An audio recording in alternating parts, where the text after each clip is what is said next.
el ver cómo te empiezas a llenar de odio, cómo empiezas a llenarte de un resentimiento.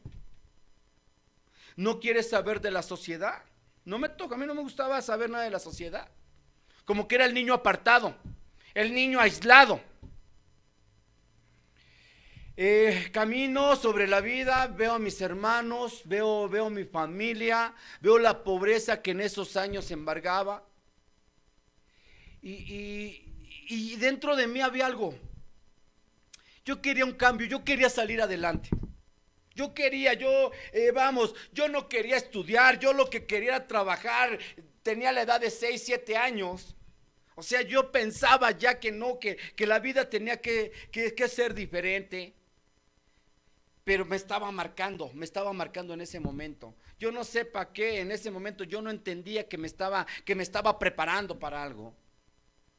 Sí, me estaba preparando porque años después empecé a probar el alcohol. Cuando realmente yo me sentí solo, cuando realmente ese odio hacia la gente, ese resentimiento hacia papito, hacia mamita, empezó a florecer cada vez más. Empezó. ¿A dónde tengo que ir? Y qué bonito se siente cuando te dicen, tómate una, no pasa nada. Y empezar a agarrar la primera copa, empinas y no te gusta, o sea, no nos gusta el sabor. O sea, el sabor es asqueroso, es feo, es amargo, o quema, dependiendo lo que vayas a tomar. Sí. Imagínense, yo mi primera copa, sí, mi primer jicarazo fue pulque. Algo, ¿no? O sea, y todo fue en unos 15 años. Llevaron una barrica de pulque y yo me veía el cantinero a la edad, chingado, tenía apenas 11 años, 10, 11 años. Pero empezar a probar y dije, bueno, sabe re feo, pero va la segunda probadita y va la tercera y no. Ya terminé abrazado de la barrica de pulque. O sea, empecé a sentir esos estragos, pero cuando tú empiezas a sentir esa sustancia ajena, algo nuevo que empiezas a descubrir en tu cuerpo, empiezas a ver, empiezas a decir, qué bien se siente. Esos miedos, ese odio, todo lo que cargaba en esa niñez, todas esas emociones, todo empezaba a desaparecer. Posteriormente, seguí más adelante nuevamente con el alcohol. Empezar a probar el alcohol, empecé a probar la cerveza, empecé a probar distintas bebidas. Y cada vez, sí, me sentía mejor. Yo me sentía mejor cada vez. No me daba cuenta, sí, que dentro de que me sentía mejor, empezaba el odio a fluir cada vez más. Porque tuve que enfrentarme, más tarde llegó mi padre. Y el primero que yo me di cuenta que yo odié, que yo quería, ver y quizás gritarle, quizás señalarle, era mi padre. Yo no tenía el valor de hablarle de frente, era una persona muy autoritaria, era una persona que imponía con ver al señor verlo de frente, imponía. Entonces todo eso a mí me achicaba verlo sin una copa. Pero cuando empecé a probar la copa, me empezó a salir lo valentón. O sea, empecé a sentir la valentía. 12, 13 años. Y empecé a retarlo con la mirada a mi padre. Lo veía de vez en cuando, pero siempre con esa mirada, como que usted me la debe, usted me la debe. Cuando empiezo más a meterme sobre el alcohol, empiezan a fluir todos aquellos odios. Yo recordaba que tenía yo en esos años, vivía en la casa de la abuela, vivíamos en casa de la abuela, y estaba el tío, el hermano de mi madre, ¿sí? Había una distancia bárbara de años, ¿no? Yo era un niño y él ya era un joven, ¿no? Y esa persona era muy agresiva. Era una persona que a mi madre me la tenía pero marcando el paso. Y que cada que él se emborrachaba y se ponía hasta atrás, era de sacar los muebles, era de ofender. Era algo, yo siendo un hijo de de una familia de seis hermanos, y yo era de los de en medio. O sea, yo era pequeño, era más chico que el mayor, pero vamos, entre el mayor había una distancia entre 5 años, o sea que si yo tenía 7 años, el otro tenía 12 años. O sea, éramos demasiados jóvenes para poder enfrentar un monstruo de esos, ¿sí? Cuando él gritaba, cuando él insultaba, cuando él nos agarraba y nos agarraba de sus esclavos, el odio cada vez estaba dentro de mí.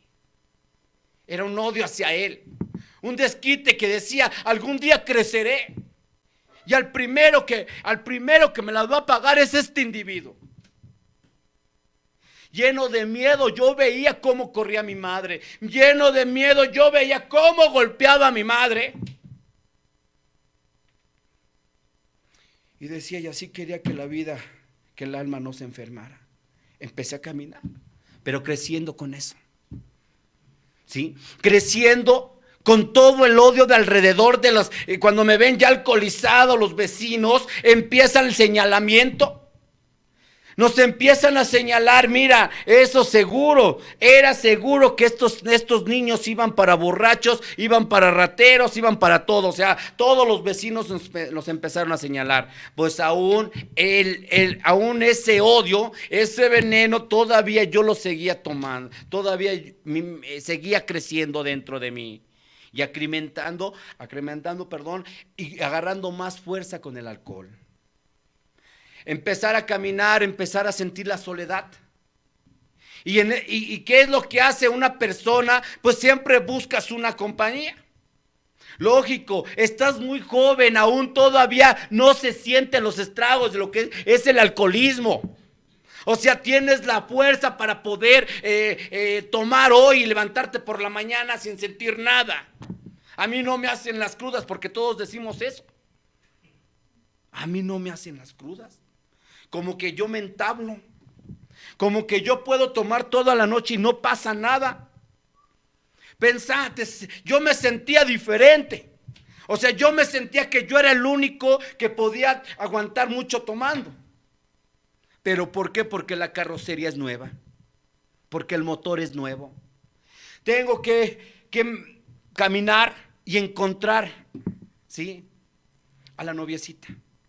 Cuando una persona vienes dañado de esa vida, de ese odio de los padres, de odio de la sociedad, o sea, de los vecinos, ¿sí? Quieres una compañía. Y empiezo a buscar. Me encuentro a la noviecita, 13 años. Y empezamos a tener una plática bonita. Algo que en ese momento, ¿no? Das todo, o sea, estás hablando sincero. Y nos hacemos novios y nos damos un beso apasionado. Sí, de esos besos a los 13 años donde agarras, chocas boca con boca y nada, no te despegas, o sea, nomás así, los labios con labios. Esos son los besos apasionados. O sea, no sabes besar. El que besa es el alma y el alma besa muy bonito, ¿sí? Porque no hay malicia en ese momento. Y empieza. Al sentir sus abrazos, por primera vez de alguien que me abrazara, yo dije, de aquí soy. Yo no la voy a dejar nunca. Yo la voy a cuidar. O sea, empiezas a hacerte esas ideas, empiezas a fabricar unos castillos en el aire bonitos. Y empiezas a hostigarla. Sí, porque en ese tiempo decía, ¿no? En ese tiempo, ¿qué mujer a edad de los 13 años quiere tener relaciones? O sea, nadie. Porque para todos es un sueño, pero uno viene dañado, ¿sí? Y empieza a insistir, hasta que la agarras, ¿sí? Por ahí le agarras en una debilidad y tómala. Empezar a tener esa vida sexual pues ¿a qué te lleva? A ser papá a muy temprana edad. Llegas 17 años y ya cargando, y te tienes que casar, ¿sí? Ahora, sí, ¿por qué? Porque dices tú, no, yo no voy a hacer lo de mi padre, porque no quieres hacer eso. Y dices, no, vamos a casarnos, a hacer vida. Y en ese momento empieza a despegarse, cuando empiezas a sentir esa responsabilidad de lo que es un matrimonio. Es cierto, dice, te puedes casar por todo menos por amor. Era una necesidad nada más de sentir a alguien. Es de decir, yo tengo un matrimonio siendo un niño. Decía en otra ocasión, yo no sabía que me estaba brincando una etapa de mi vida muy importante. De ser niño pasas a ser señor. Y con todo lo que cargaba en la mente de esa niñez que vienes arrastrando, carajo, empiezo a sentir, ¿sí?, el miedo hacia la vida. Yo tuve mucho miedo hacia la vida. Me daba miedo pedir trabajo. Me daba miedo el decir, la responsabilidad que ya adquiría el matrimonio. Y decía, ¿cómo le hago? Y me voy y me refugio. Me refugio con toda la sabiduría, con los amigos de la esquina. Y mi alcoholismo empezó más. O sea, ¿por qué? Por mi cobardía. Por mis malas decisiones, mi alcoholismo empezó a florecer. Sí, llegó el grado, el momento de la casa, cuando llega, es una tristeza lo que se vive en la casa de un alcohólico. Cada vez tu cuerpo te va pidiendo más y más y más. Yo no sabía que esto era una enfermedad. Yo no sabía que yo iba enfermando paso a paso, día con día, iba yo enfermando del alcoholismo. Yo no sabía que cuando el alcohólico va enfermando, enfermas a la familia. Empiezas a enfermar a todo lo que está a tu alrededor. Varias veces llegaba mi madre me decía, ya Hugo, deja de tomar, mira cómo andas. Mira a tu hija cómo la traes, a tu esposa cómo la traes. Nada más y ya. Es la última vez que voy a tomar, pero déjenme ser feliz. O sea, decía algo, la perversa enfermedad, la perversa quiere decir algo que te estás disfrutando y que estás dañando, pero lo estás disfrutando. Sabes que no está bien. Sabes que en ese momento te sientes tan poderoso, a pesar que te encuentras en la basura, pero te sientes importante. Me sentía poderoso. Decía, ¿a qué huele la casa de un alcohólico? Y se huele a miedo, huele a pobreza, huele a tristeza, huele a ignorancia, porque era la ignorancia que yo cargaba. Ver a la esposa soportar a un alcohólico, en verdad, mujeres que soportan a un alcohólico, no se les puede aplaudir, en verdad. Están locas igual que uno.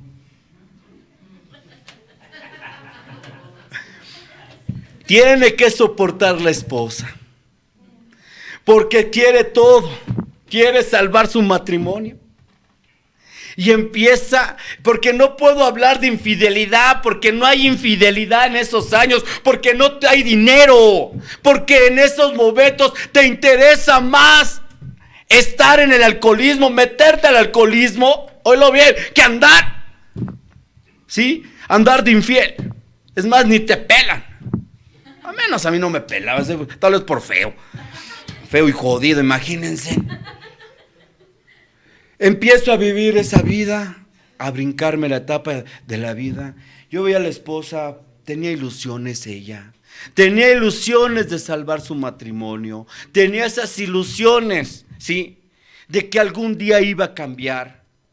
Sí, yo también, igual me tuvieron que llevar a muchos lugares, o sea, me llevaban a consultas con el brujo, me llevaban a decir a promesas, usted ni creemos en Dios o vamos, en ese momento no hay nada espiritual y te llevan a jurar. Y nosotros, yo por complacer a la familia y por calmar el problema que en esos momentos se encuentra uno, dice, yo hago lo que quieras.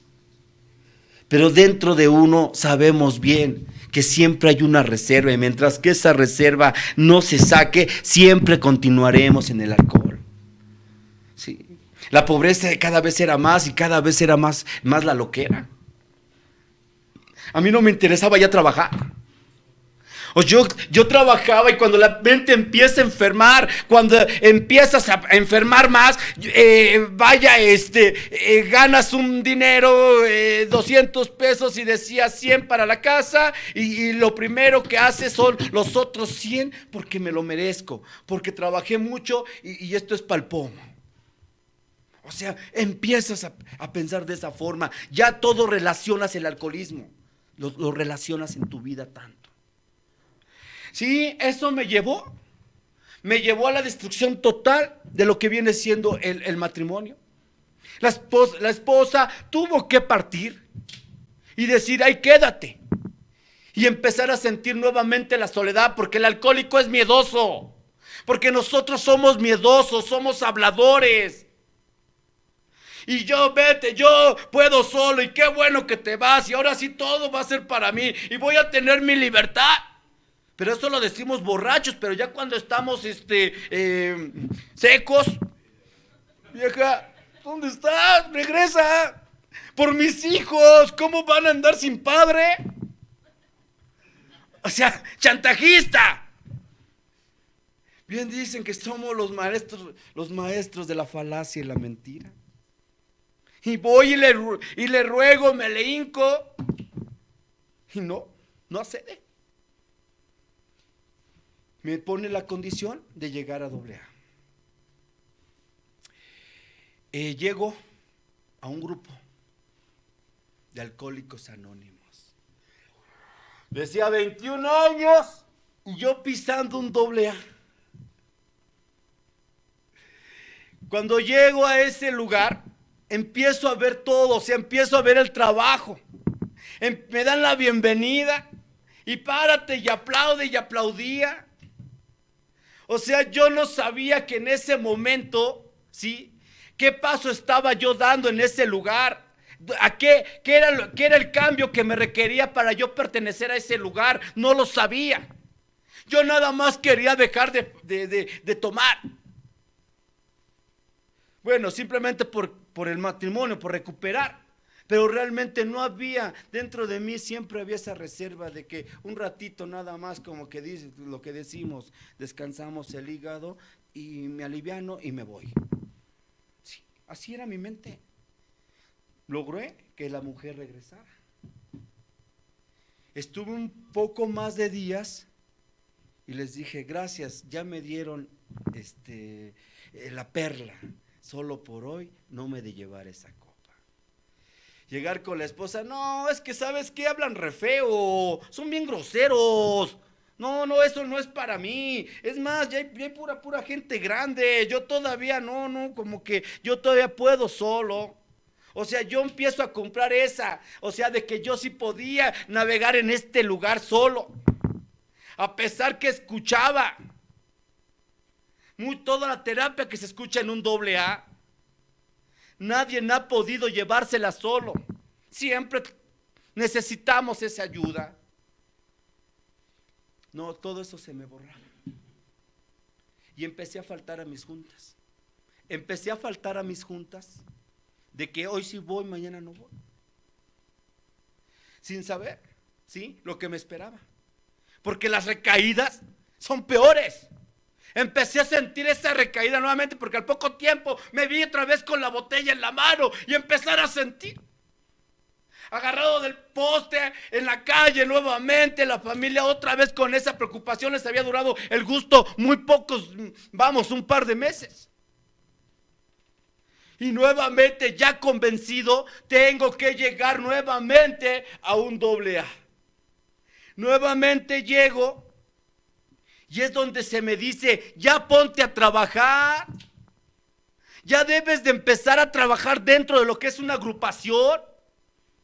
Padrino, pero aquí solamente el servicio te va a sacar adelante. Y empezar a decir, ¿sabes? Está bien.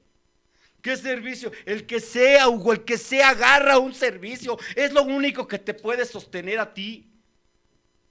Está bien. Se me empezó a borrarle de mi mente esa idea de que yo era joven para pertenecer en un AA. En esos años no había jóvenes.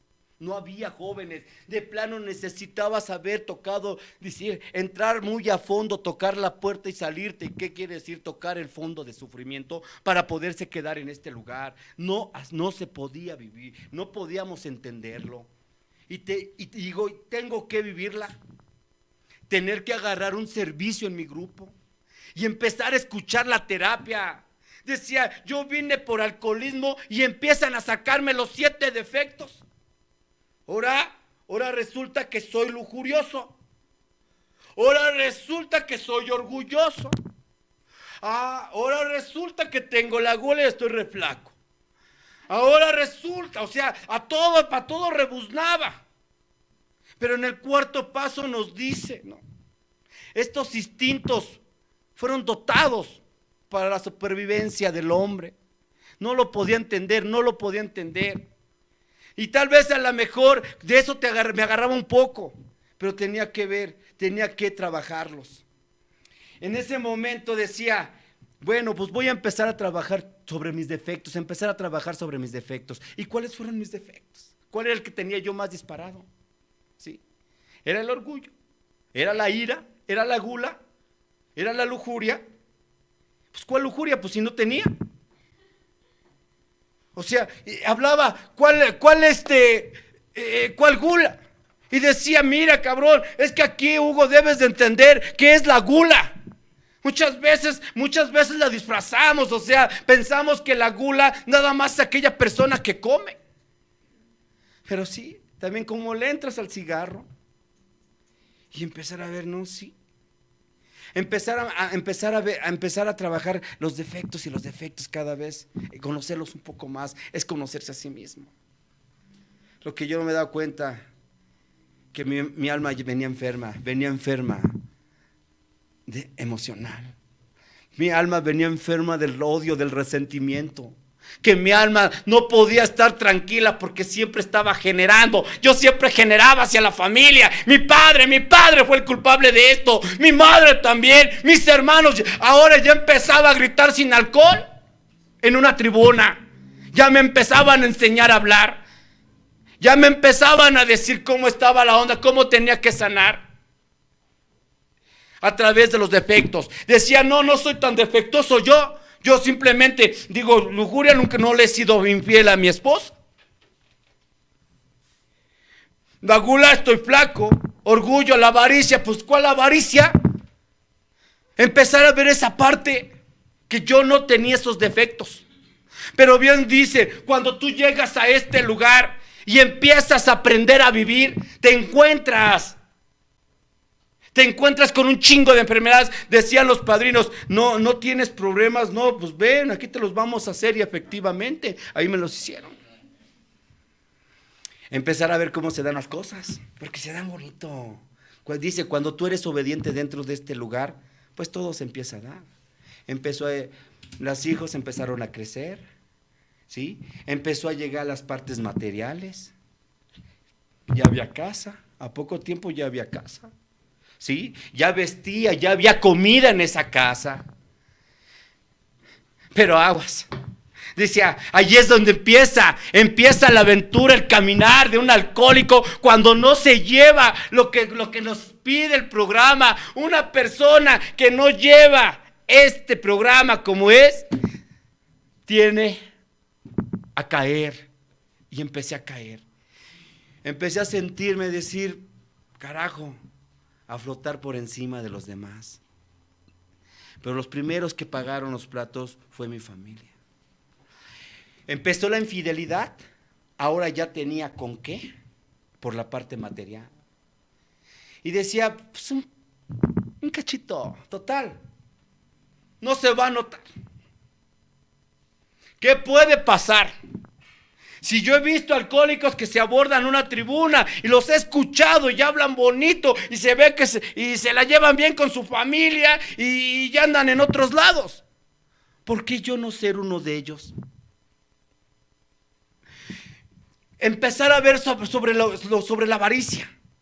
Empezar a trabajar y acumular dinero y a veces no comer. A veces no comía, ¿por qué? Porque me molestaba, decía, ya llegó la hora de comer, carajo, y yo tengo que terminar mi trabajo. O sea, empezaba a cambiar mi forma de pensar, empezó a cambiar. Cada vez esa ambición iba enfermando el alma. Empezaba la lujuria, empezaba la ambición. De ahí te lleva un defecto, te lleva al otro. Y empecé a tener la ira. La ira cada vez se me empezó a disparar más. ¿Sí? Empezó el orgullo.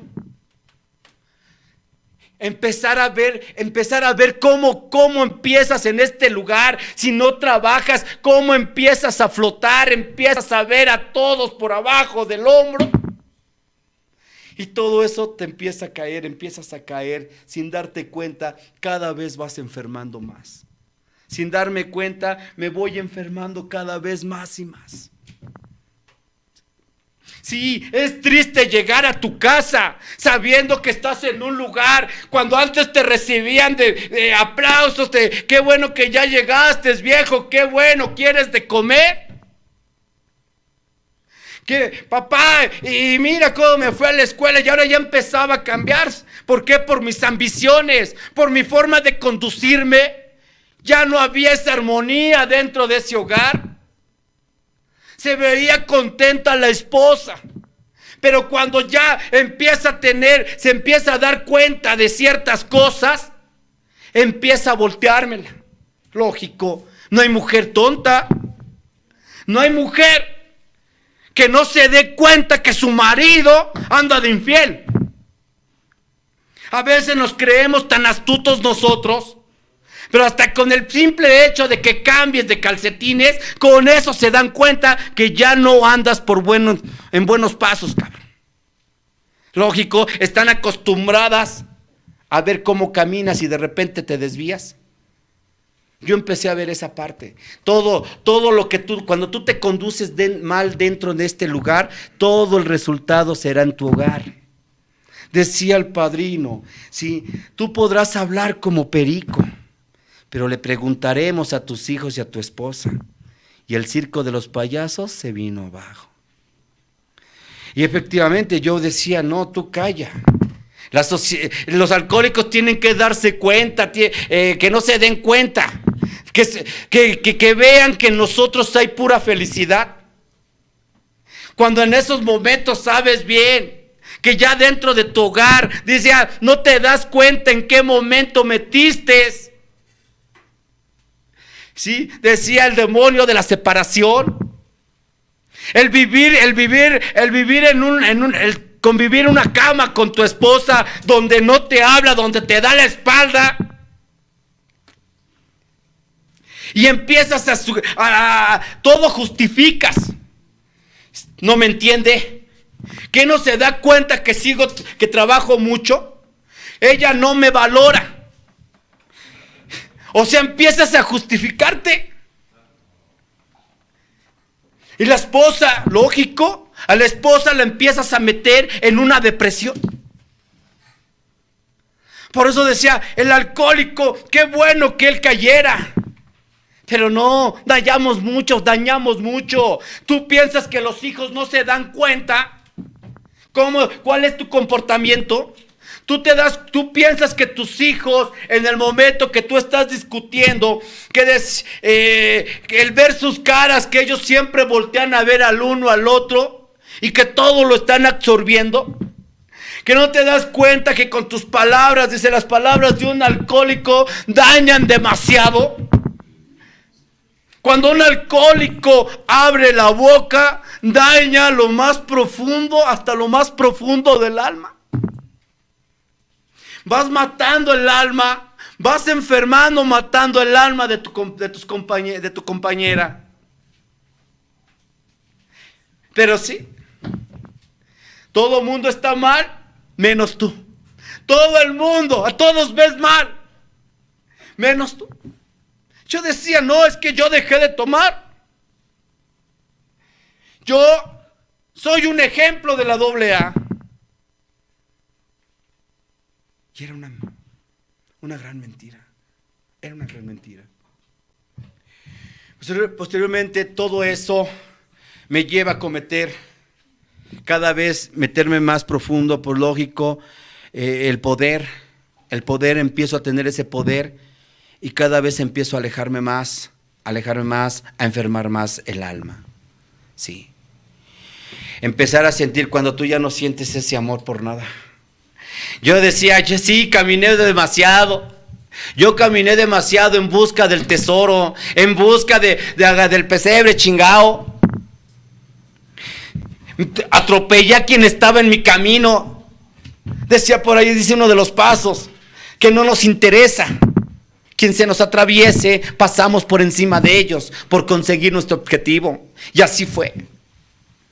Cuando llegaba a la tribuna del grupo decía que era todo ejemplo, que todo mi matrimonio estaba bien. Los padrinos de viejo decían, ajá. Decía, un individuo, dice, ya platicando tiempo después decía el padrino, mira Hugo, un individuo que nunca ha tenido y llega a tener, loco se quiere volver. Ah, chinga, ¿cómo llegaste? Y ahora, ¿cómo estás? ¿Y dices que te la llevas bien con tu familia? Dice, yo siempre te observé, Hugo, y veía que eras un chismoso, que eras un falso dentro de una tribuna, arriba en una tribuna. Y decía, sí, o sea, decía, no, padrino, es que pues, están bien las cosas, no, ábrete, no, callado. Empezamos a volvernos mudo, porque el alma empieza a morir, empieza cada vez, ¿sí?, a cerrar.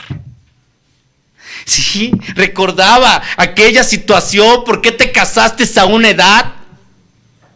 ¿Te brincaste una etapa de tu vida? Y todo eso hubo consecuencia. Por eso cuando llegas a la edad de los 30 años, empiezas a pensar como joven. ¿Quieres darte la vida? Y así fue, me di la vida. Decía, yo, esa perversa, sí, yo sabía que estaba dañando a mi familia, yo sabía que estaba enfermando a mi familia, yo sabía que a mi esposa la estaba humillando, yo sabía que a mi esposa la estaba matando. Y lejos de frenar, yo estaba disfrutando la perversa, yo estaba disfrutando la maldad.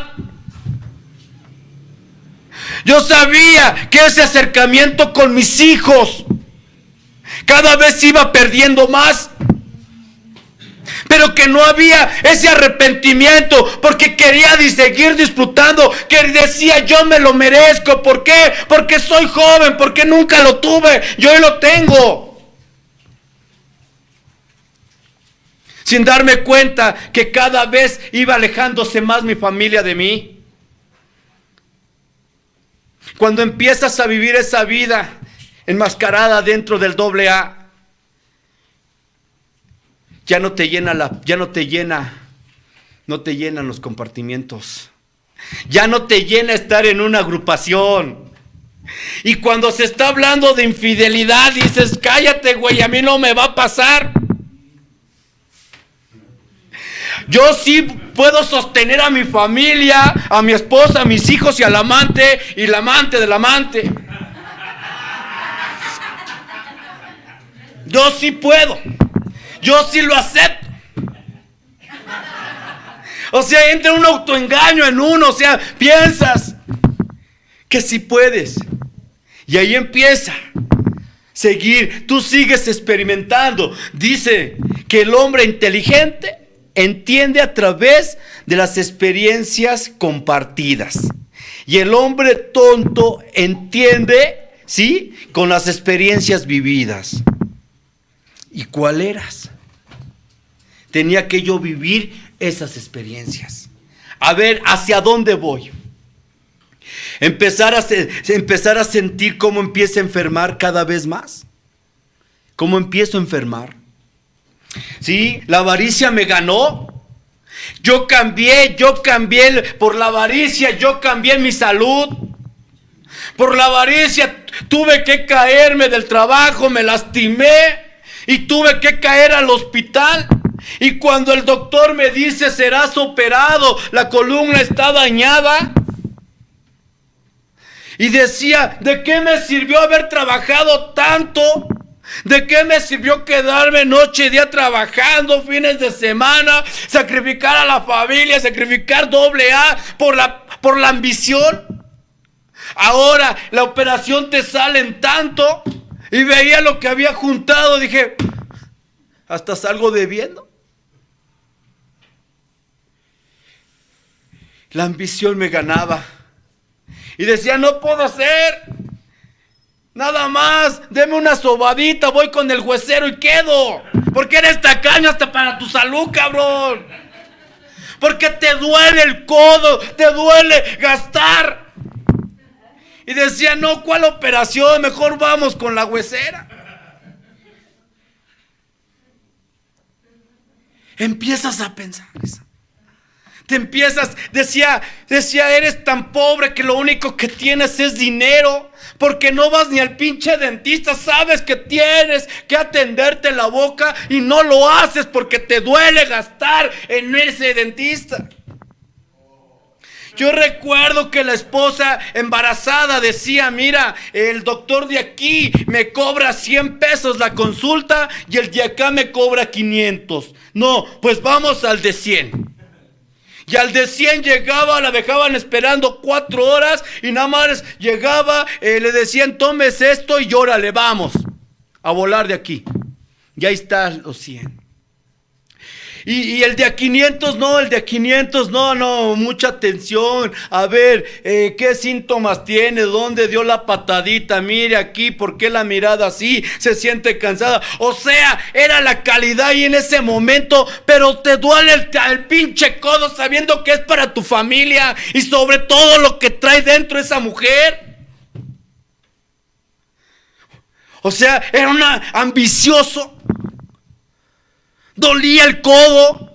Decía mi madre, oye Hugo, ¿me das dinero para mis medicinas o voy a ir a tal lado? Me dolía darle a mi madre.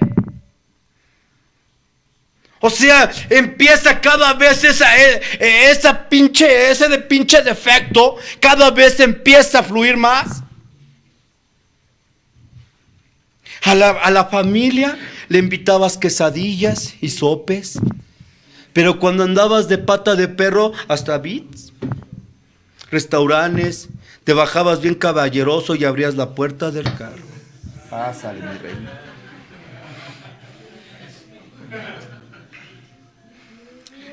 Llegabas con regalos. Palacio del Hierro. Chingón, te traje un detalle. Y a la esposa, una bolsa negra, Palacio del Fierro.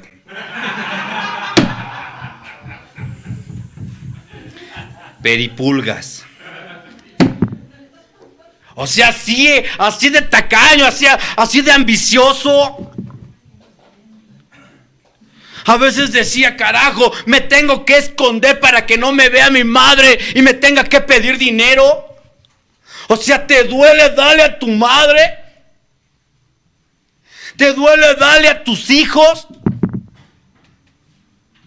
Si es una enfermedad. Dice, ¿quién puede ser más pobre? Aquel que tiene 1,000 pesos en su bolsa que aquel que tiene 50 pesos. El que tiene 50 pesos va y se compra una Coca-Cola y unas Sabritas, se sienta en la banqueta feliz de la vida y hasta se ríe. Y el que tiene 1,000 pesos no, mejor me quedo con las ganas de la Coca-Cola y de las papitas porque si no se me va mi billete. ¿Quién es más pobre? Decía, Hugo, ¿quién es más pobre, Hugo? Es algo que se vive, que lo tuve que vivir.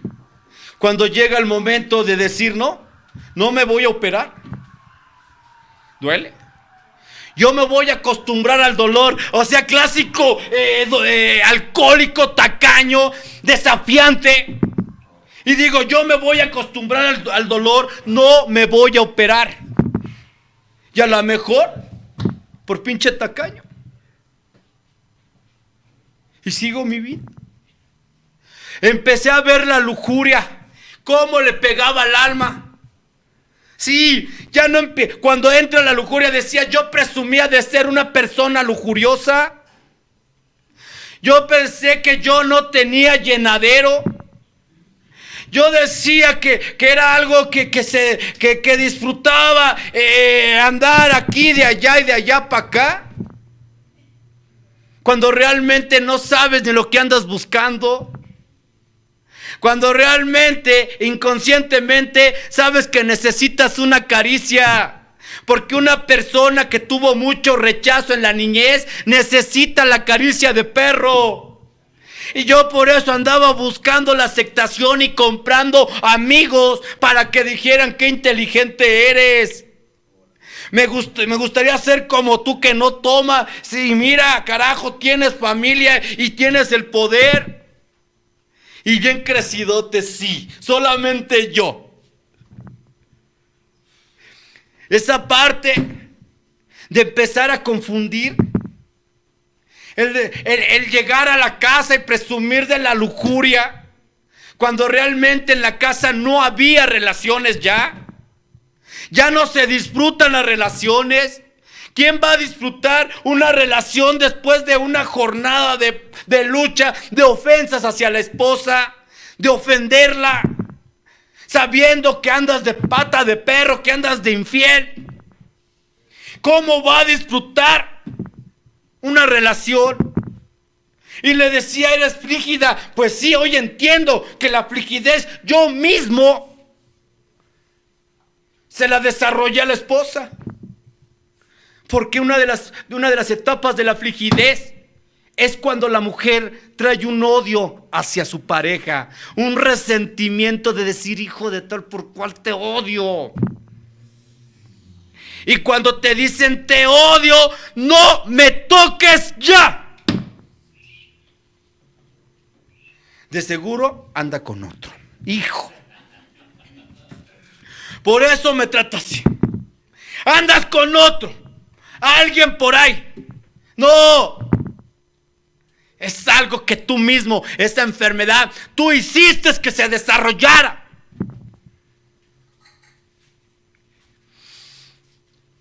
Hijo, vamos a jugar. Y que tu hijo te diga, no, porque tengo que ir a otro lado. O sea, de repente escuchaste por ahí una terapia que te meneó que tienes que cuidar a tus hijos y te sale el amor paternal, el amor de la responsabilidad, y quieres ir con el hijo sabiendo que tu hijo lo has abandonado por mucho tiempo. Y de repente él tiene ya su plan de trabajo, su plan de juegos, y quieres írselos a estropear. Dicen, ya no entras en sus juegos. No entras en sus planes, padre. Tener que vivirla. Todos están mal. Que llegara con los hermanos, con mis hermanos, vaya, no los cristianos, mis hermanos. Y el vivir, el tener ese poder, o sea, eres una persona manipuladora. Yo le decía a mi madre, haz esto, y si no hacían de comer lo que yo quería, ya era para que tuviera mi jetota. Y todos los hermanos, mira, yo creo que decían, este güey para que no esté chingando, hazle lo que está pidiendo y vamos a vivir la armonía. Porque eres el que parte, o sea, porque yo era el que partía ahí. ¿Sí? El desánimo, el que desanimaba. O sea, te vuelves odioso. Pero sigues diciendo, todos están mal, menos yo. ¿Sí? Todos están mal, menos yo. Cuando se habla de la ira, empezaba a ver una persona, decía que yo era una persona de carácter y es mentira. Una persona de carácter no grita, una persona de carácter siempre da soluciones, mas no da problemas. Si yo daba más problemas que soluciones, sí, llegaba al trabajo y empezaba a gritar, siempre con mi carota. Subirme al carro y ir en el carro, tú, y hazte un lado, y pásale, hijo de tal, y empezar a aventar la mano para atrás cada rato. Y empezar a decir, todos son una bola de tontos. Y Dios, ¿por qué haces este mundo así de inútiles? O sea, una soberbia que empiezas a agarrar, pero no te das cuenta que estás enfermo. No te das cuenta que ya no hay reacción en ti. Y sabes, lo sigues disfrutando porque es la perversa. Sigues disfrutando el mal. Sigues disfrutando ofender. Sigues disfrutando lo que estás haciendo. Aunque te mueras.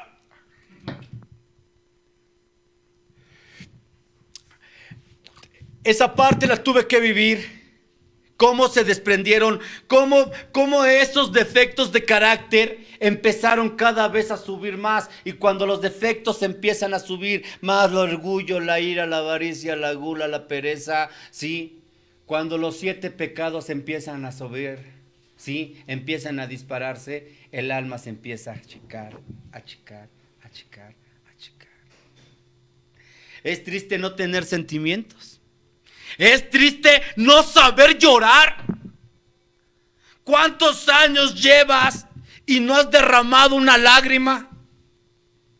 Siempre te tomas un papel del cual no te corresponde. Sí, yo entendía, murió uno de mis hermanos. Y sabes, yo a todo mundo calmaba. A todo mundo le decía, debemos de ser fuertes y aceptación y échale para adelante. Así lo quiso el Creador y échenle ganas y tú no llores y fortaleza y esto y el otro y así, y así, y así, y así. Cuando mis hermanos eran los sanos y yo era el enfermo. Porque ellos sí podían llorar, porque ellos sí podían disfrutar de esas lágrimas, que ellos sí podían disfrutar que ese sentimiento saliera. Y tú, alcohólico, no, porque te vuelves piedra, te vuelves sin sentimientos. ¿Cuál aceptación? Pero no te das cuenta que estás enfermo. Piensas que es el alcoholismo. Y sabes que esto es de males más profundos, dice la literatura. Es como el barco que está en alta mar. Saben, ya sin brújula, saben que están perdidos. Pero eso no es lo peligroso. Lo más peligroso es que están perdidos y piensan que están bien, que van por el camino correcto. O sea, yo estaba así en el grupo, estaba como un barco en alta mar. Sí, todo el mundo se daba cuenta que el perdido era yo. Y yo decía que yo era el que estaba bien. Yo era el que decía que todo el mundo estaba mal menos yo. En seguir mi caminar. Cuando ya me doy cuenta después de tiempo, ¿sí?, de todo el problema que yo traía. ¿Te das cuenta? ¿Te das cuenta por qué? Porque sientes que ya no te llena nada. Ya ves tu matrimonio destruido, ¿sí? Volteas a ver hacia los que se llaman tus amigos, ya no los tienes. Ya lo único que te quedan son los AA, y eso algunos, porque unos sí te mienten. No eres muy bienvenido. Yo decía, ¿qué hago? ¿Qué hago? ¿Hacia dónde voy? Yo eché a perder, sí, por no trabajar el programa. Es rara vez hemos visto un individuo fracasar cuando se ha llevado concienzudamente este programa, pero yo no lo llevé. Lo mío fue pura apariencia. Lo mío era algo, sí, que lo tenía muy guardado, todas mis enfermedades, cómo maté mi alma, cómo cada vez la iba encogiendo más.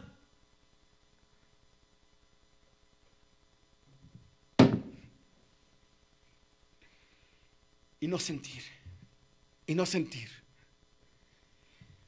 Decía, ya viví mis procesos en la niñez. Decía, ¿por qué no te abriste? Porque realmente la sanación del alma viene siendo cuando tú hablas. Y yo me metí a la cabeza, que yo venía aquí por alcoholismo. Y que decías, entiendo las frases del alcoholismo. Yo sé que soy una persona enferma. Yo sé que soy una persona que necesito la terapia. Que eso es lo único que me puede sacar adelante. Pero se me olvidaba los principios. Se me olvidaba que tenía que trabajar con mis defectos. Y eso fue lo que yo dañé a mi familia. Y llegar a la cirugía más chingona que existe aquí. Bendito los grupos del cuarto y quinto paso. Eso es lo que a nosotros, los AA, los grupos tradicionales, es lo que nos salvan, los que nos han salvado la vida a muchos. Porque aquí ustedes sí agarran y destazan y llórale, güey, a ver qué tienes adentro. Aquí nada de que un pinche mejoral y llórale. No. Ustedes son tajantes. Ustedes sirven el alma. Ustedes sí operan el alma. Y ya cuando empieza el pinche machetazo y paz y me abren la pinche cabeza, mira cuánta pinche calabaza encontramos en esta cabeza. Y aún así, salir y decir, qué bonito me cae. Tendré que empezar a cuidar. Me daba cuenta de todo lo que yo había cargado durante tantos años, cómo no trabajé, cómo yo dañé, cómo cada vez mi alma se fue perdiendo. ¿De qué me servía haber dejado de tomar si traía la borrachera seca? Diario andaba pedo. Yo eso era lo que presumía, es que sabes, yo llevo tantos años y nunca me he llevado la copa a la boca, desde que yo llegué a este lugar. Sí, eso era nada más la copa, pero realmente mi vida, cómo la vivía, una pinche borrachera seca, porque yo actuaba como si fuera un borracho. Decían, mejor te hubieras ido a beber, hubieras tenido un pretexto, pero tú sí estás más loco. Aquel que va a beber mínimo dice, bueno, pues andaba ya perdido nuevamente. Pero tú que lo hiciste seco. Cuando llego a este lugar, cuando llego de esa operación que me hacen, sí, quedas bien. Te das cuenta, te leen. Esto es lo que es usted, lo que ha hecho del programa. Y mire lo que le ha hecho a su familia. Ahora tendrás que trabajar. Pero no nada más de una operación usted queda. Usted necesita varias operaciones. No piense que con esta ya le destriparon todo. No. Y no te lo metas a la cabeza eso. Usted debe de estar en escritura tras operación. Dice, bueno, padrino, ¿y qué viene siendo la primera escritura? Pues chingado, yo fui bien honesto. ¿Ah, sí? A ver, la primera escritura te lleva, ¿sí? Las 4 escrituras están dentro de rigor, están dentro de lo que es nuestra literatura. A ver, ¿cómo has trabajado cómo dices que tú ya te chingaste todo en esta operación y fuiste limpio y que tú no necesitas? Porque yo no quería volver a escribir. Y decía, a ver, espera, pues sí, es que pues yo apunté todo, pues todos mis despapalles que yo hice, y mira, padrino, pues vamos, todo el daño que le hice a mi esposa, a mis hijos, al programa, pues yo no entiendo por qué tengo que volver a escribir. Y dice, mira, si tú no escribes, sí, oílo bien, una persona como tú necesita escribir para poder sanar. De lo contrario, cada vez vas a ir enfermando más tu alma. te vas a llenar. Y sí lo veía, porque yo, mucho tiempo me la aventé con una primera escritura. Mucho tiempo dentro del cuarto y quinto paso, porque ya estaba dentro, me la aventé con una primera escritura, pensando que ya había solucionado todo. Y no, era una gran mentira nuevamente, porque te empiezas a llenar nuevamente de odio.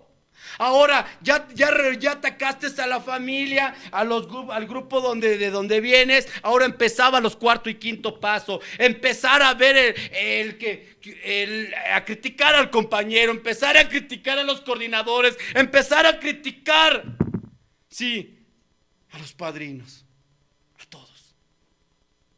Salí, qué bonito, y cuando salí de esa escritura todo el mundo abrazaba. Al poco tiempo se me olvidó quién me llevó al apadrinamiento. Al poco tiempo aquel padrino que yo le di la mano y le dije gracias por regalarme esos momentos chingones, todo tu tiempo, padrino. Y llórale, y lo hice mi ídolo en ese momento. Y le apretaba y decía que siempre ahí, y que cada que me dice, cada que necesites algo, no te preocupes, Hugo, búscame. O si esas palabras se me quedaron grabadas. Pero cuando sube el padrino a una tribuna y empieza a hablar su vida, y yo empiezo a meterme en su vida, decía el padrino, mira, es que yo tengo un problema con mi hijo, lo acabo se lo llevaron al reclusorio, y decía, con mi esposa me acabo de separar, y esto y el otro, y decía, ese fue el que me apadrinó. Y decía que debería de cuidar a mi familia, a mi esposa, que debería de tener comunicación con mis hijos. Fue empezar a criticar. Y esa alegría, esa poca espiritualidad que tú ganaste en esa escritura, le dabas el primer puñalazo. Órale. Y empezar a ver cuánto dinero entra. ¿Cuánto dinero no ha de entrar en este lugar? Cobran tanto por tanto. Y luego leo, el alcohólico criticón, empiezas a hacer cuentas y empiezas a decir con cuánto dinero se quedan esos coordinadores, esos líderes. Vas a la experiencia y porque no te pasaron a la pasarela donde tú revientas, tú eres el bueno y no hay otro como tú, pero no te pasaron, te vienes dolido, te vienes resentido. No entiendes que en ese momento estás enfermando cada vez más. ¿De qué armadura me hablas? Empezar a ver, y decía la esposa cuando llegaba de una experiencia, ya mejor ni vayas, tú estás mejor sin ir a ese lugar, vas allá, dizque apoyar y vienes bien desmadrado. Por criticón, porque no quererle entrar. O sea, cómo esos defectos, aún dentro de este lugar, seguían floreciendo. Le das vida. Yo le di vida a esos defectos.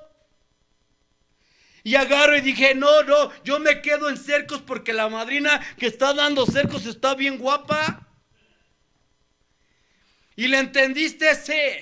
Pero se volteaba al pizarrón y decía, wow. ¿Le entendiste? Sí, ya sé cómo cercar, ya sé que debo de poner mis manos así. Ya sé cómo debo de apadrinar. O sea, y nada más iba a la junta esa. O sea, empezaba a ver esa situación. Cuando eres cómplice de que ves que están haciendo cosas, sí, vamos, tus amigos dentro del cuarto y quinto paso están haciendo cosas. Y te quedas callado. No dices nada. Pero cuando te hace enojar ese que hizo esas cosas, empiezas a buscar. Empiezas a ofender. No, es algo, es enfermarse en este lugar. Yo muchas veces dice, no, vámonos a volar de aquí. Qué bonito es los grupos tradicionales donde nada más aventamos 3 pesos, somos bien libres, no hacemos escrituras, no nos estudian tanto, allí nada más lo que subimos a tribuna y con eso quedamos. Yo así pensaba. Decía el padrino, mira Hugo, por eso debes de llevar una secuencia en lo que son tus escrituras. Si tú realmente quieres sanar, me dice, la primera escritura la abarca desde una derrota, dice, una derrota ante el alcohol y ante mis emociones. Primer paso, una aceptación. Segundo paso, donde nos habla, llegamos a creer que un poder superior, o sea, creer en un Dios, concebir un Dios. Tercer paso, dependencia hacia Dios y hacia el grupo, dice, y hacia adelante, carajo. Cuarto paso, el inventario moral, un estudio, agarrar y sacar todo lo que te ha enfermado desde esa niñez. Quinto paso, confesar mis errores dice en primer lugar, ante Dios y ante un ser humano. Tomados del octavo y noveno paso, reparación de daños. Si tú no reparas daño, no pides perdón, Hugo, no sirve de nada tu escritura. Seguirás con ese dolor, seguirás con esa crítica. Primera escritura.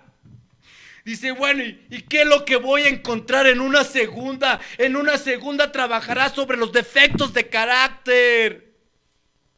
El defecto de carácter más disparado que tienes, Hugo, es lo que te lleva a una segunda escritura. Y humildemente le pides a Dios que es sexto y séptimo paso. Humildemente le pedimos a Dios que nos librase de nuestros defectos de carácter. Dice, trabajar el defecto. Muchas veces yo te encargo porque muchos que llegan a escribir lo que es una segunda escritura no saben con qué se están enfrentando. ¿Qué escritura llevas? Segunda, se iba segunda. No, pues que toda madre. Y ya trabajaste sobre ese defecto. ¿Cuál es tu defecto? La ambición, el orgullo, la avaricia, la lujuria, la pereza, la ira. ¿Cuál es tu defecto más disparado? Trabajar sobre los defectos de carácter. Tomados nuevamente del octavo y noveno. Te tomarás a reparar tus daños. Esa escritura nuevamente te manda a la reparación de daños. Está bien, padrino. Pues ya que me estás diciendo, bueno, y una tercera escritura, ¿qué es, padrino? Dice, mira, una tercera escritura viene siendo 11º paso. Continuamos haciendo nuestro inventario moral y cuando nos equivocamos, sí, lo reconocemos y lo anotamos. A través de la oración y la meditación, un contacto consciente con Dios, 11º paso. Dice, en esta escritura vas a encontrar tu contacto, vas a saber qué es la oración y vas a saber qué es la meditación.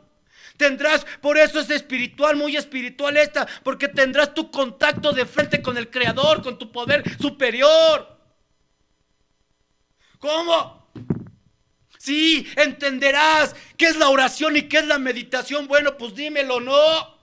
Pues dímelo para ver si me animo algún día. Dice, bueno, te ves muy pendejo, te lo voy a decir, Hugo. Y empezar a decir, mira, la oración es cuando tú llegas y te hincas y le dices al Creador, Señor, sabes, hoy tuve un mal día, ofendí, hice y deshice, Señor. Tengo estas dudas, Señor, por favor, échame la mano y haz como tú quieras. El lenguaje que tú utilices, Hugo, te va a entender el Señor, el Creador, el poder superior. Bueno, está bien, eso es lo que tú le llamas oración. Bueno, es la oración. Está bien, Padre. ¿Y la meditación? Ah, qué bonito te siente cuando, Señor, me he portado mal y, ¿sabes? Échame la mano, gracias, hasta mañana. Dice el Señor, espérate. Tú ya hablaste, güey, ahora me toca hablar a mí. Y es cuando agarra y debes de tener un momento donde debes de frenar. Ya hablaste tú, ahora cierre los ojos y quédese callado y escuche cómo le habla el Señor. Esa es la meditación, esa es la meditación. Oración, hablas tú, meditación, respuesta. Ahora... Dice sí. Esa es tercera escritura. Te encontrarás con ese ser de frente y las confesiones será Él. todos tus errores. Si tú mientes, tú sabrás a dónde puedes llegar. Tercera escritura, nuevamente reparación de daños, porque tú eres una persona orgullosa y por eso te mandan nuevamente a la reparación de daños. Octavo y noveno paso. Está bien. Bueno, y la cuarta escritura. Mira, ¿has leído el paso 12? Pues sí, el encabezado. Sí. Dice que habiendo tenido un despertar espiritual, llevamos el mensaje así y así y así a aquella persona que está sufriendo aún. Dice, habiendo tenido un despertar espiritual. Tú, por haber tenido un despertar espiritual, ya trascendiste la primera escritura, ya trascendiste una segunda, ya trascendiste una tercera, sí, una aceptación primera, un defectos de carácter, sí, con humildad y ese contacto. Ya aprendiste a hincarte. Cuando se llega a la cuarta escritura es porque ya recorriste estas escrituras.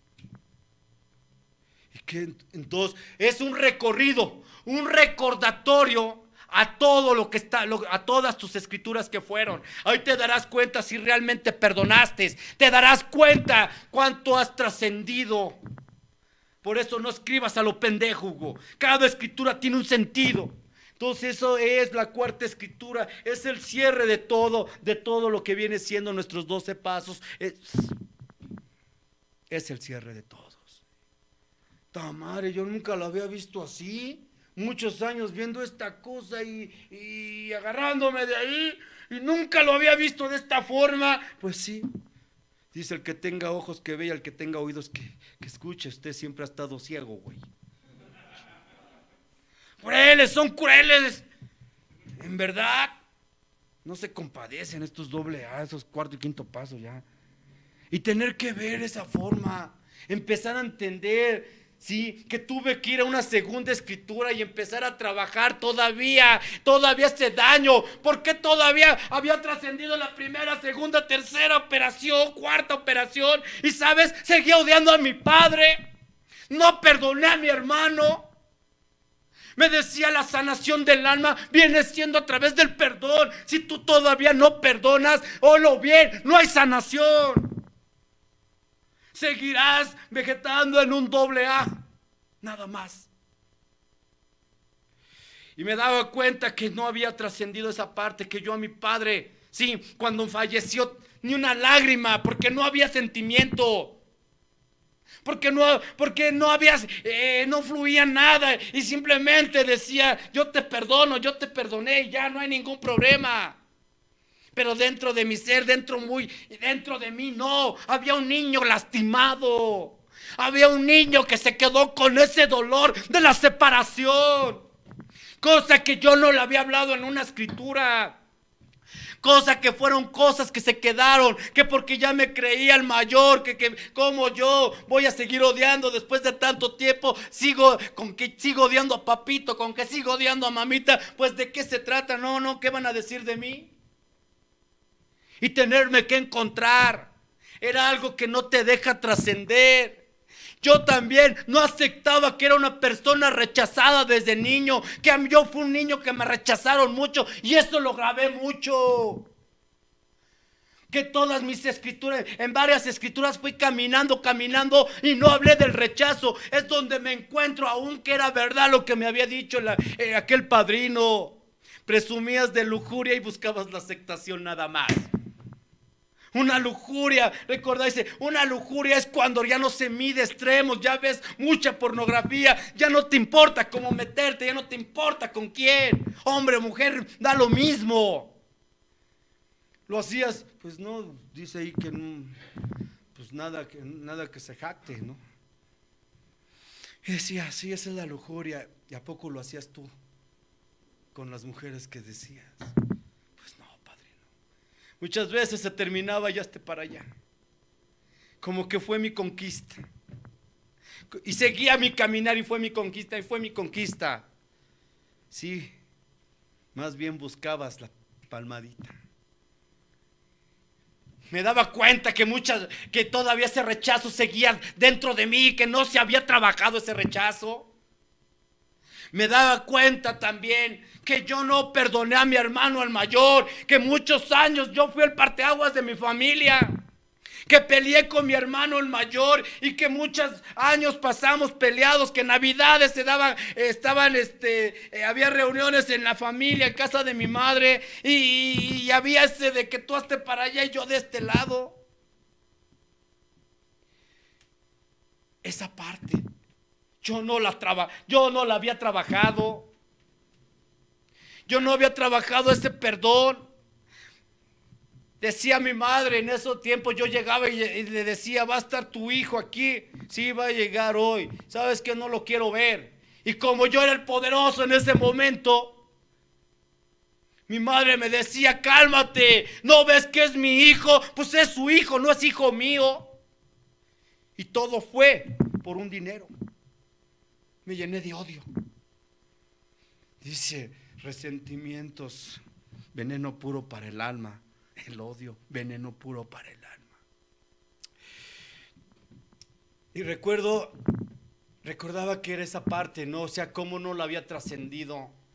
Dice que cuando yo fui para esa escritura, por ese problema con mi hermano, todo trabajé, menos trabajé esa parte.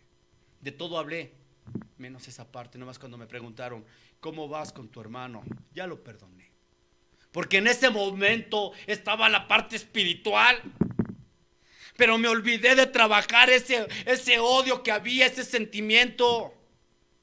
Y decía, sabes, mira, te voy a contar con una ocasión cómo fueron las cosas. Sí, nos peleamos por mucho tiempo, muchos años. Yo era el fuerte, el que gobernaba. Mi hermano empezó a tomar y cada vez se fue yendo hacia abajo. Y yo en ese momento, por el dolor que me había causado, yo decía, qué bueno que estés ahí. Y sabes, aún estando dentro de estos lugares, yo seguía odiando a ese hermano. Recuerdo que una ocasión me invitaron a compartir a un grupo y estaba el padrino, fuimos como grupo y estaba el padrino y él estaba advirtiendo, decir, ¿qué fecha es el día de hoy? Decía, es Navidad, porque fue en la Navidad de ese año. Y decía, miren, esta es una noche de paz. Es el momento que si estás enojado con un familiar, vaya si le estreches la mano. Es el momento del perdón. Es el momento que debes de poner la armonía en tu hogar. Él lo hablaba para todos, pero todo me caía a mí. Decía, no, es que mi hermano me dañó mucho, no puede ser así. Cuando yo llego a ese lugar de la casa de mi madre, ya estaba lista para la cena. Mi hermano se encontraba en un rincón, yo me encontraba en otro rincón. Mis otros hermanos, un ratito con aquel y otro ratito con este. Y así estaba cuando pusieron la mesa, nos quedamos los dos de frente. Así me lo pusieron así de frente a mi hermano. Y estaba yo haciendo así, yo volteaba, me le quedaba viendo y mi mirada hacia abajo y estaba yo en una pinche lucha interna. El odio el orgullo se apoderaba de mí cada vez más. Y decía, le doy la mano, no le doy la mano. Y llevamos tantos años y no, y sí. Y total que no sé en qué momento como que me cegué y estiré la mano y le apreté la mano a mi hermano porque él me dio también la mano. Y él no era rencoroso, el rencoroso era yo. Y agarro y le estrecho la mano y le doy un fuerte abrazo. Y le digo a mi hermano, perdóname hermano, perdóname. Se me olvidó que tú me enseñaste a trabajar por ser el mayor. Se me olvidó que cuando mi padre en aquella ocasión que me estaba golpeando, tú dijiste, no, a él no le pegue, que es un niño. Y agarraste y me pusiste atrás de ti. Yo me escondí detrás de ti, hermano, cuando te abracé las rodillas, las nalgas que me quedaban al tamaño. Tú decías a mi padre, pégueme a mí, pero a él no le pegue. Muchas veces todo eso se me olvidó. Se me olvidó que cuando yo me rompí la pata en aquella niñez, que tenía 7 años, venía mi madre cargándome de ahí de Joco para el eje 8 en ese año, y no podían, y tú me cargabas en tus brazos. Tenías tan solo 12 años, hermano, y tú me cargabas y un ratito mamá y un ratito tú. Todo eso se me olvidó, hermano, que tú interrumpiste tus estudios por ponerte a trabajar para que ayudaras y aportaras a la casa, para que nosotros los más chicos pudiéramos comer de ahí, hermano. Y este pinche orgullo, el veneno, este pinche resentimiento, todo eso lo que hizo presencia dentro de este monstruo. Se me olvidó, hermano, todo eso por unos pesos. Nos abrazamos, mi familia lloró, todos lloraron y todos llenos de felicidad. Y yo ya contento, porque cuando se pide el perdón de corazón, el alma descansa. El alma respira, suspira. 24 de diciembre, 7 de enero, mi hermano enferma y tiene que llegar al hospital y voy a verlo. Y me dice su esposa: no te preocupes, todo está bien, nada más fue un ataque que le dio, pero me dicen los doctores que no hay ningún problema. Sí, está bien, entonces al ratito paso. 9 de la noche, mi hermano no salía, me habla mi hija al celular y me dice: padre, a tu hermano le acaba de dar un paro cardíaco. No chingues. Voy para allá. Perisur, estaba en Perisur para Iztapalapa. Y le meto pata. Y padre, vuelve a sonar: padre, a tu hermano le acaba de dar el segundo paro. Está bien. Va a aguantar. Y sigo metiéndole la pata. Padre, vuelve a sonar el celular: que tu hermano acaba de morir. Pararme a la orilla, en esa soledad, en ese carro, subir los vidrios y empezar a gritar: no, no, no. Todos se pueden morir, no se puede morir mi hermano. Decía: no. Pero nuevamente sale el pinche valentón. Después de una catarsis que yo me hice y me apadriné, me limpié las pinches lágrimas y dije: mi familia me necesita. Y debo de ser el fuerte, porque ahorita que llegue, tengo que consolar a todos.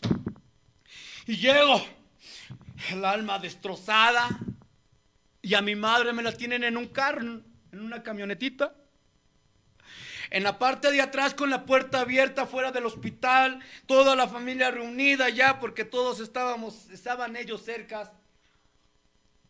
Mi madre me dice, en ese momento pues entra en su catarsis, en su shock, y entre su shock y su catarsis que tiene que vivir mi madre, no se dio cuenta todo lo que ella decía. Y en ese momento llega el Hugo, el alcohólico, y madre, le quiero dar un abrazo, y ella estaba arrancándose los cabellos gritando: no, Hugo, no corras a tu hermano, ¿no ves que él es mi hijo también? Diciéndome: ya perdónalo, Hugo. O sea, ella no se daba cuenta el momento que estábamos viviendo. Ella recordaba cómo yo ofendí a su hijo, cómo yo acabé a su hijo. ¿Y sabes cómo se siente el AA cuando no se perdona? ¿Sabes por qué en ese momento no entendía? Me volví loco. Pero nuevamente, cómase sus lágrimas. Se lo dijeron los AA: aprenda a perdonar. Empiece una nueva vida, y tú no quisiste perdonar el pasado, seguiste viviendo el pasado. Seguiste diciendo que la vida era injusta contigo, que esas personas habían abusado. Y mira nada más, escuchar a tu madre en su show, en su dolor por perder a su hijo, y sobre todo era el mayor. Dicen: todos duelen. Pero yo no sé, algo tiene que ver el primero. Tal vez un poquitito, porque no es mucho.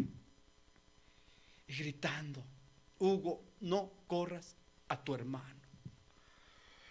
Algo que dolió al alma. Pero más había dolido el haber odiado tantos años. Algo que se tiene que perdonar en este lugar es el perdón. Si tú quieres componer tu alma, quieres que no enferme tu alma, perdona. Entiende qué es el perdón. Cuando el alma llora, dice que cuando las rodillas duelen, pulsan, es porque el orgullo le da un estacazo fuerte al alma y no te permite doblar la rodilla para pedir perdón, reconocer tus errores. Por eso duelen las rodillas. Es que Él me hizo, sí, Él te hizo daño, está bien. Pero cuidado con que exageres, porque se te puede voltear. Y fue lo que le sucedió a Hugo. Se llenó del odio. Resentimiento, un sentimiento traído al presente. Las rodillas me dolieron para poderme hincar por el orgullo. Y decía el cáncer hace presencia cuando no hay una liberación. Por eso el cáncer hace presencia en el ser. La gripa hace presencia cuando el alma está llorando y el cuerpo no responde, la mente. Por eso la gripa hace presencia. Repercusiones. Decir, estar expuesto es por todas las emociones guardarlas. La diabetes. La diabetes es cuando tu alma, cuando a ti excedes tu cuerpo, sientes la soledad, abusas de tu cuerpo en trabajo, te vuelves adicto al trabajo, a la cosa laboral y te olvidas de tu cuerpo. Por eso hace presencia. Endulzas todo, pero no endulzas la vida. Vives en el pasado, vives en el futuro y te olvidas de lo más hermoso que es el presente.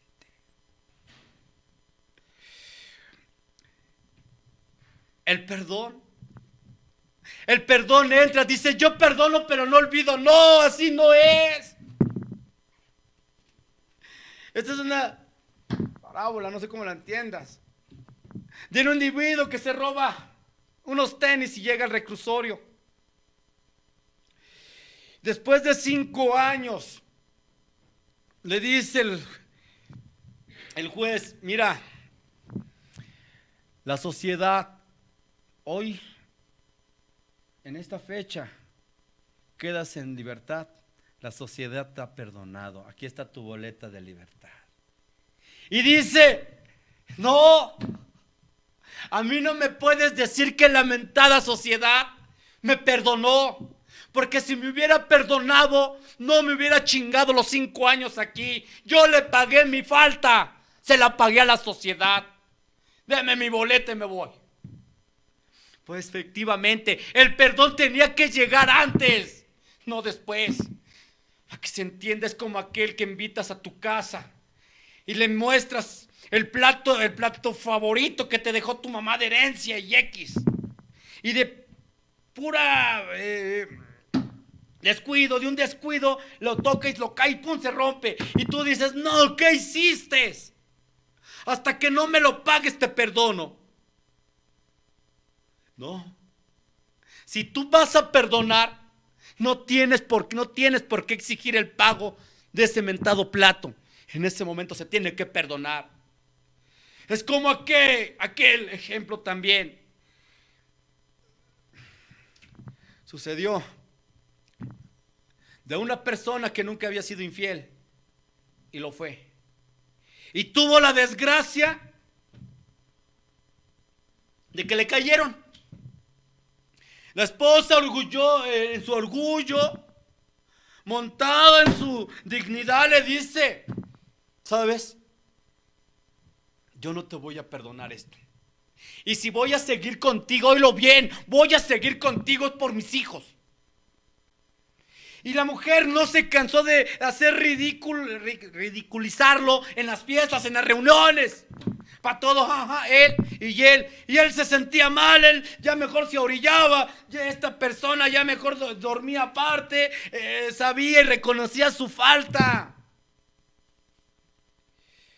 Se casan sus hijos y se casa el último, y esa noche le dice a la mujer: oye, quiero hablar contigo. Sí, dime. ¿Te acuerdas de aquella infidelidad que me hiciste? Pues, ¿cómo no? Sí, ¿cómo no me voy a acordar si te has encargado de decírmelo noche a noche? Día a día te has encargado de recordarme. Pues, ¿qué te crees? Dime que ya te perdoné. Y se ríe, se da la vuelta y le dice: ¿ya me perdonaste? No, mija. Si usted, óigalo bien, le hago cuentas, hasta me sale debiendo.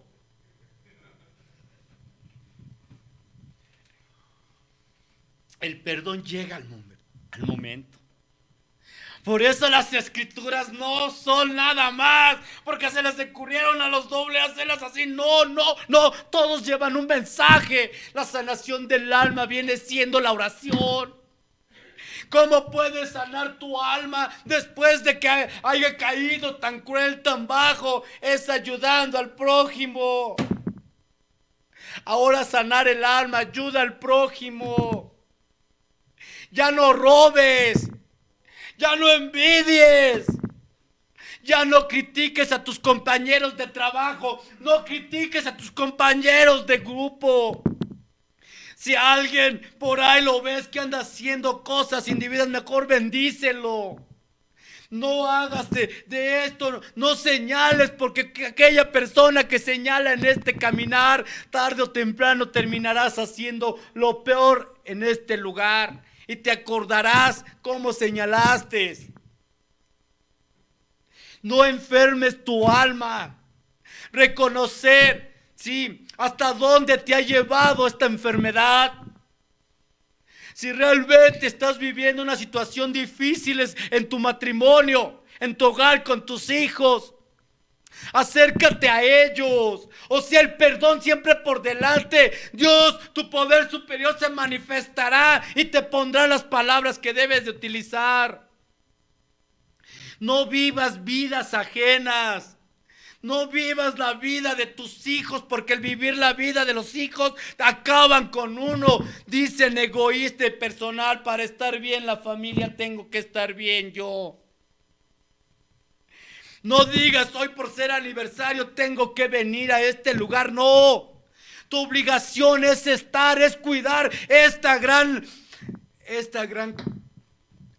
grupo, esta gran legión. Es tu obligación. Dios te ha elegido entre miles y miles para que tú fueras parte de este hermoso grupo. Leal a tu grupo. Siempre leal, siempre póngase la camiseta de su grupo y cuídelo con aquellos lobos que llegan. Porque recuerda que esto es tu sanación, que esto es tu salvación. Porque así es como yo le he encontrado después de este caminar tan disturbio, tan chueco dentro de este caminar, el cómo enfermé. Hoy me toca trabajar, hoy me toca advertir mis experiencias. Hoy te puedo decir que con la esposa podemos darnos la mano y así, y antes había ese coraje, había ese odio hacia esa persona de aquí para allá y de allá para acá.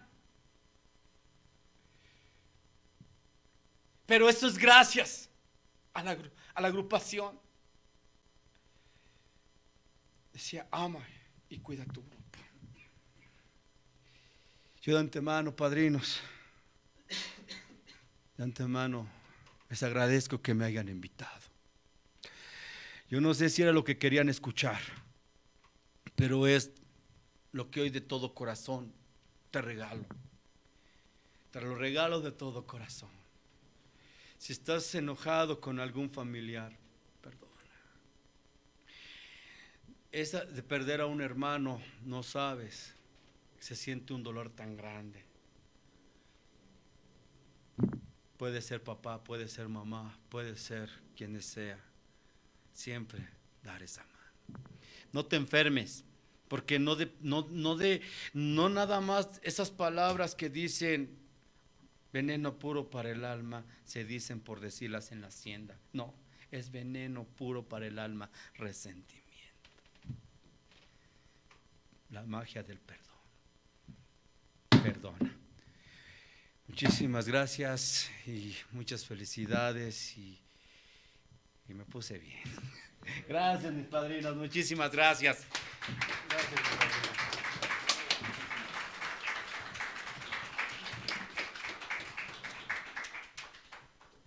Si quieren más, mañana se vienen, mañana sigue el brazo, ¿no? Pues espero que se hayan puesto de poca madre, ¿no?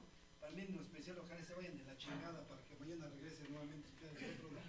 La neta, porque además se ponen bien y ya no regresan, cabrones, ya van y van 15 días, un mes o cuántos fue, 2 meses, creo. Y después regresan, cabrones, ¿no? No, compas, es que muchas de las veces decían, bueno, ¿no? Trabajar sobre el perdón también está en la familia, ¿no? Decía una vez, escuché algo bien hermoso del padrino Raimundo Sausa, ¿no? Muchas de las veces hay que dejar de buscar el reflector para estar con la familia, ¿no? Para poder disfrutar de lo que Alcohólicos Anónimos te ha enseñado, el poder darlo el día de hoy en tu casa, ¿no? Comprendes, pero parece que va a haber va a pasar una personita aquí a la tribuna. Bueno, Daniel.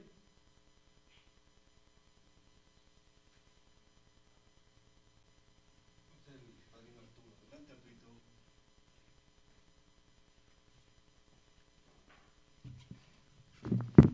Buenas noches, compañeros. Mi nombre es Arturo y soy alcohólico. Y pues de antemano agradecerle, padrino Hugo, de parte de mis compañeros de un día más de vida, pues venir a hacer la unidad y parte de lo que siempre, de alguna manera, la otra ocasión que estuvo también me llevo mucho. Hoy también. Algo que se me olvida es parte de este orgullo, esa soberbia que me cargo, ¿no? Y el servir, ¿sí?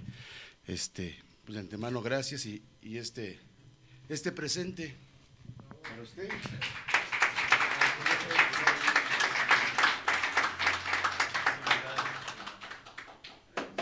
Y invitarlos a todos, compañeros, el próximo jueves, ahora sí que a la misma hora, pero más el jueves, está el padrino Brazo con un tema. ¿Qué tema viene? Mi liderazgo a base del servicio. ¿Sí? Para que pueda venir a asistir. ¿Sí? Esos son los compartimientos para este aniversario, séptimo aniversario, esta fiesta espiritual. Compañeros, pues es todo, gracias. Y luego vamos a ver. Bueno, compañeros, vamos a la séptima tradición, dice, cuando mantenemos nuestras propias contribuciones.